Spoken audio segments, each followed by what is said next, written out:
Le procureur du Faso près le tribunal de grandes instances de Ouaga 1, Haruna Yoda, a annoncé hier dimanche le garde à vue de 6 suspects, en majorité des acteurs de la société civile. Ils sont cités dans l'affaire dite du projet de destruction du palais du Mogo Naba. La notabilité coutumière et traditionnelle de Kossi ont appelé les forces vives de la province à surseoir à la marche prévue ce lundi 22 mai 2023. Des détails dans ce journal-là. Mesdames et messieurs, voilà ce qui constitue la une de l'actualité de ce lundi 22 mai 2023 sur la première web radio du Burkina. Auditeurs, auditrices, bonjour et merci de nous rejoindre. Ouvrons ce journal par les nouvelles du front. Une base terroriste détruite à Ouarglaï, du matériel et des armes récupérées au centre-nord. Les forces combattantes ont neutralisé plusieurs terroristes dans le démantèlement d'une base terroriste dans la zone de Ouarglaï, dans le centre-est. Selon l'agence d'information du Burkina AIB, hier dimanche 21 mars 2023, auprès de sources sécuritaires.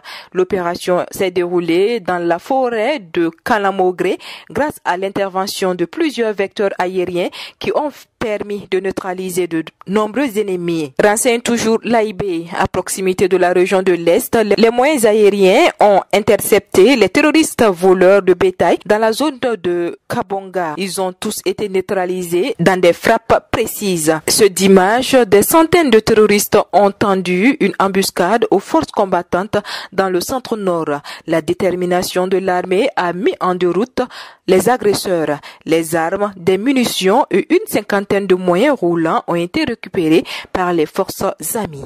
Parlons santé dans ce journal avec la promotion de la santé communautaire où 15 000 volontaires prêtent serment. Bassorma Bazié, ministre d'État, ministre de la fonction publique du travail et de la protection sociale, a présidé la prestation de serment de 15 000 volontaires nationaux, agents de santé à base communautaire à Ouagadougou. L'objectif de ce recrutement est d'élargir l'offre de soins communautaires au profit des populations de Ouagadougou, de Bobo-Dioulasso et des sites de déplacés internes dans 5 régions à fort défi sécuritaire, à savoir la boucle du Mouhoun, le centre-nord, l'est, le nord et le Sahel pour réaliser une série d'actions communautaires.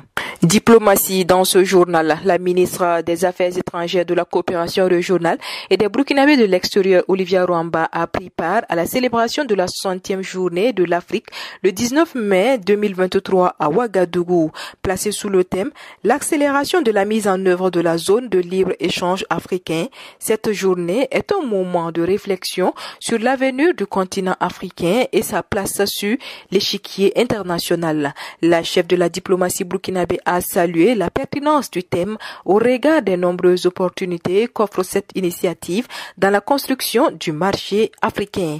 Elle a invité les acteurs du continent à prendre le destin de l'Afrique en main en tenant compte des aspirations profondes de la population africaine, en particulier la jeunesse, de sorte à faire de la zone de libre-échange africain un véritable levier de développement du continent africain. L'ambassadeur du Royaume du Maroc, Youssef Slaoui, par ailleurs douanier des groupes des chefs des missions diplomatiques et consulaires africains accrédités au Burkina Faso, a formulé le vœu que toutes les capacités d'adaptation et de résilience soient mobilisées pour affronter les obstacles auxquels le continent africain fait face.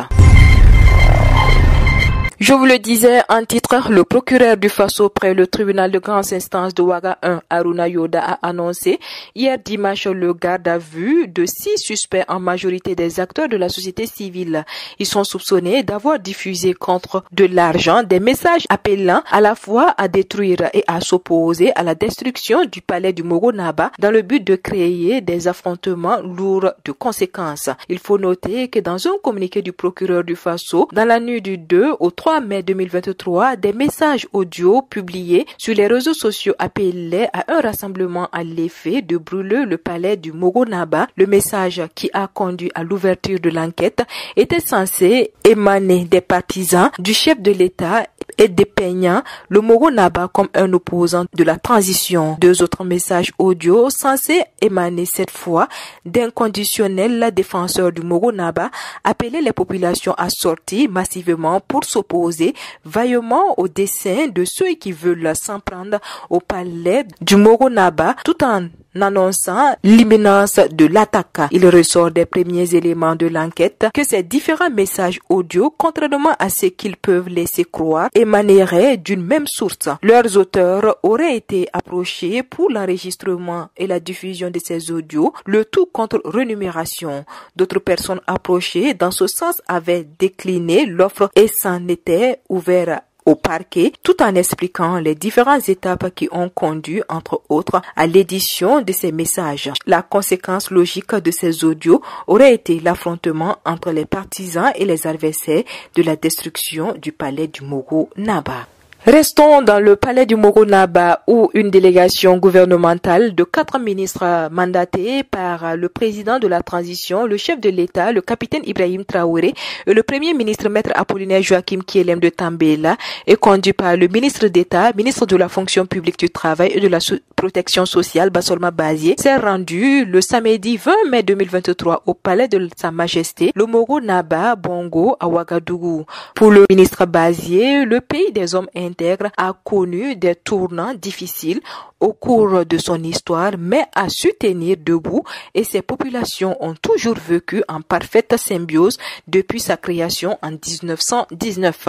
Il a salué l'accueil qui a été réservé au ministre par le Moro Naba Bongo et toute sa cour. Le porte-parole de la délégation gouvernementale Bassolma Bazié a aussi exprimé son optimisme quant au retour de la paix et de la sécurité au Burkina Faso. Pour le retour de la paix et de la sécurité au Burkina Faso, les forces vives de la COSI ont organisé le samedi dernier une conférence de presse à la salle de réunion de la mairie de Nouna autour de 2 objectifs. Demander aux autorités de réagir urgemment face à la multiplication des exactions terroristes, notamment sur la nationale 14, et invite les populations à s'engager davantage pour la défense de leur province.